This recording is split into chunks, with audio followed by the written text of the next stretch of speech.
You're listening to Real Facts on Real Estate with Sean Patrick Maloney. That sounds good.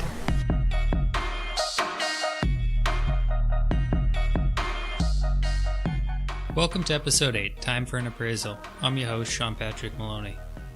Thanks for joining me this week. I want to talk to you about a really important subject, and that's appraisals.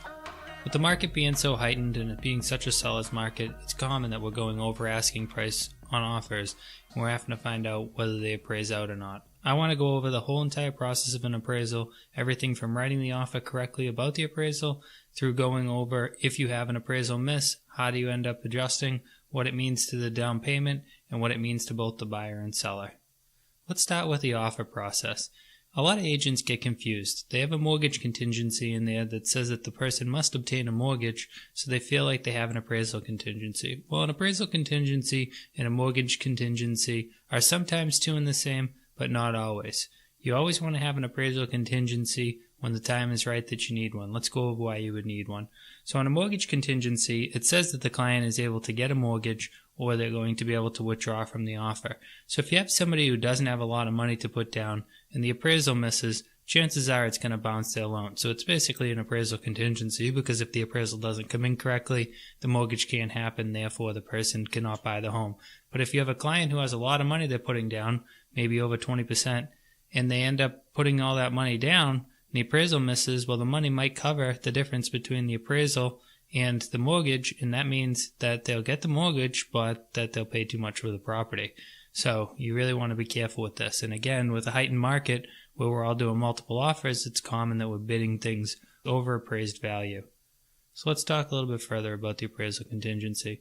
The typical appraisal contingency we're using here at the office is just a very simple wording. It says the property must appraise at or above purchase price.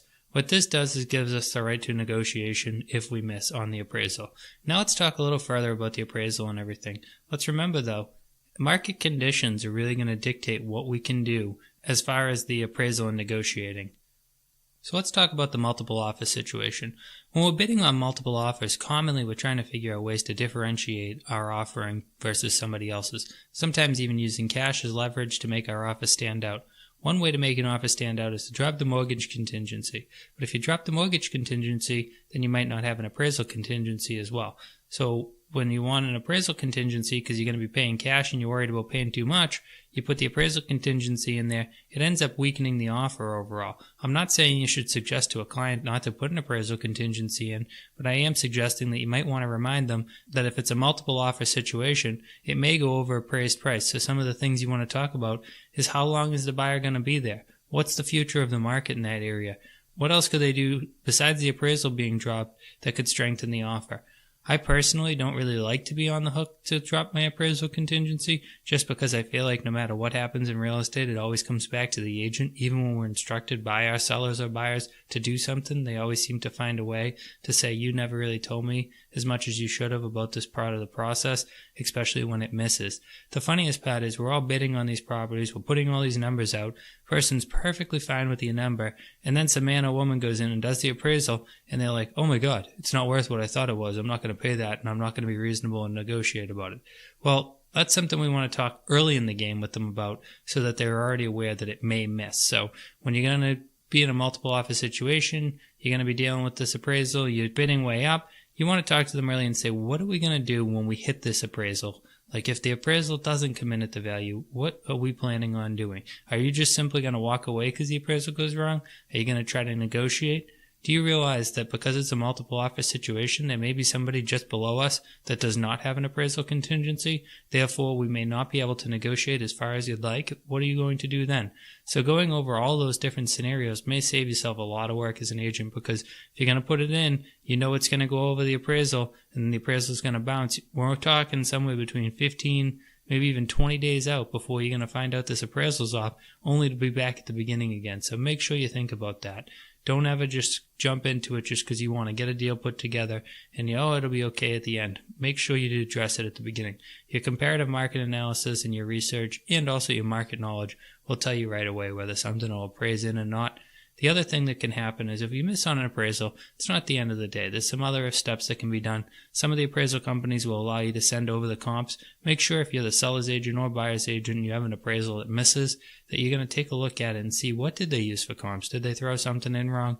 Was the appraisal specialist from local? Did they understand the local marketplace?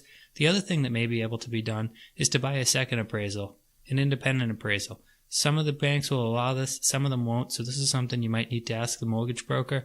But if they allow the second appraisal, maybe you buy an appraisal through a company that's more reputable to the area, that knows the area better, and maybe they're able to find the value.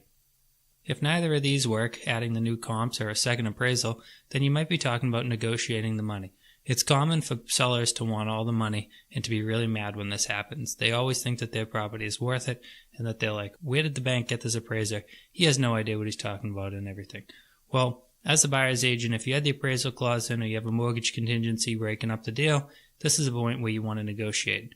Most commonly, the best thing to do is to stand your ground firm and to try to negotiate as much as you can in the first move. The reason for this is no matter what move you make in negotiations, everybody always tries to meet you in the middle. So if you say you want to meet in the middle on your first offering, they're going to want to meet you in the middle of the middle, which is 3/4 of the way there. You're better off to say, why don't you pay the entire thing and my buyer will move forward, or why don't you guys accept that you pay 3/4 and we'll pay 1/4 of the difference, things like that, so that way there you're not cornered into the first number that you said, going halfway to halfway, which is 3/4 of the way to full. It's hard because a lot of times it comes down to liquid capital. A lot of people don't have a lot of liquid capital around, and coming up with the difference is a very difficult proposition, especially when they're thinking about buying furniture, painting, and all these other things that you do when you buy a new home. So let's talk about how you figure the number out.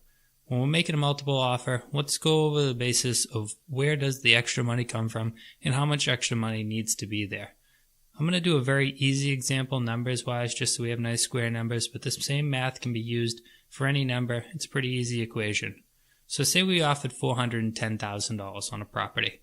The appraisal comes in at $400,000. We missed by $10,000. In this scenario, we're going to use an 80%, 20% loan, which means we're putting 20% down and financing 80%. Of that $410,000 original offer, we had $328,000 being financed and $82,000 being how much we are going to be putting down. When we miss and it comes in at $400,000, we now need to figure out what is 80% of $400,000. 80% of $400,000 is $320,000. If we take now the $410,000 that was our original offer and we subtract $320,000, we get to a number of $90,000. That $90,000 is the new deposit. Since before we were going to put down $82,000 and now we need to put down $90,000, that means we have a difference of $8,000. A lot of people think it's just as simple as 410 minus 400 equals 10,000, but in this equation right here, we see that this is an $8,000 difference, not a $10,000 difference. So again, how do you get that number? You take the offer price or the appraisal price, whichever is the lower. You multiply that by 80%, the amount of money that they're financing through the bank. Then you take the higher number, the old offer, and you subtract the amount financed from the bank from the higher number. The difference between is the deposit. When you get this deposit, that's the amount that the client's going to have to put down at this point. Like I said before though, it's not always going to be just $10,000 more. In this case, it's only $8,000 more, even though there's a $10,000 discrepancy. Because at the end of the day, all the bank wants to make sure is that we're still financing the same percentage of the home and that we're not growing the percentage. Unfortunately, they don't factor in the extra cost into this home directly to the buyer. But the good news is, after you close the home actually sold for that price. So that means all local appraisals will push up towards that price, as well as the actual market value of the home will be what you paid. One thing people always forget is true actual value is what someone is willing to pay for a property. So the fact that you paid them the $410 means the property is now worth $410. And if you were to list it back on the market again in the future, you'd have a better chance of it appraising out because of the fact that you just paid that much, as well as your neighbors can say thank you to you because you've just raised values in the local neighborhood.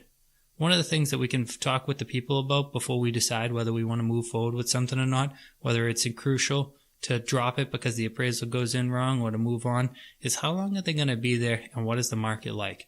So the average person right now is staying in their homes around 5 to 10 years, which means that in 5 to 10 years from now, where is the market going to be?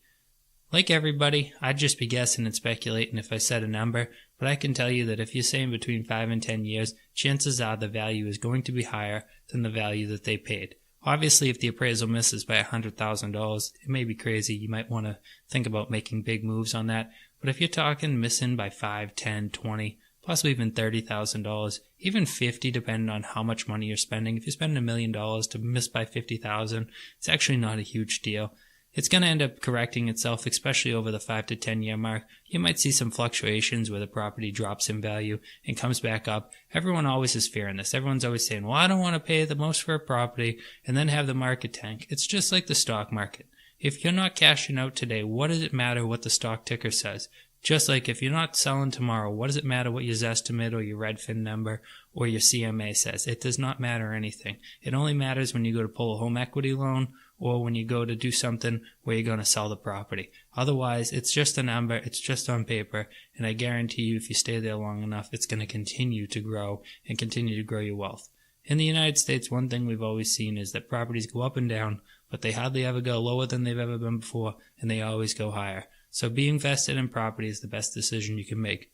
I hope this helps you with the whole appraisal process. If you have any further questions, you want to go over anything, feel free to reach out to me directly. Please remember to follow this podcast and to listen weekly. If you have any ideas for future podcasts, feel free to email them in. I look forward to talking to you next week. Have a great day.